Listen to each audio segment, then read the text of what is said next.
In the garden of society, a flower stretches, rooted in soil laced with history, where sunlight is measured not by brilliance, but by those who deserve it.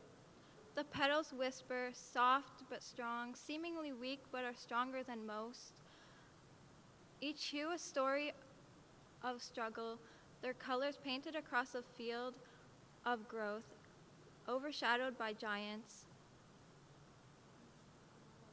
Each thorn a reminder of the silent struggles they faced, unseen but felt. Some flowers are pruned, withering, nurtured only when they fit a mold that us as society have mutually come up with, except we as a part of society don't ever remember reinforcing these stereotypes against women. When did we decide what we can or cannot wear or how we can act before we're labeled as being too dramatic?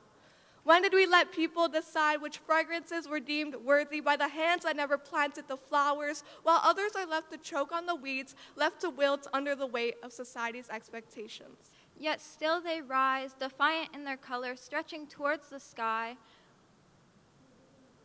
rooted in a belief that every bloom deserves to blossom, that every flower deserves its moment. In whatever direction it wants to, and that every flower will be recognized. Except it can be hard being in the shadows of the garden, where it can be hard to see sometimes when one careless step of a giant crushes the stem of beauty that used to stand tall, leaving nothing but the roots of the beginning and each flower silenced as they lay on the ground. Once a flower is destroyed, it starts back at its roots, laced in history, Trying to grow again, trying to find sunlight again, trying not to get destroyed by the giant again. Let us not forget that the wildflower does not ask for permission to bloom, to be fierce, to spread its seeds across the landscape, to remind the world that beauty is not a privilege but a birthright. because in this garden, we all deserve to thrive.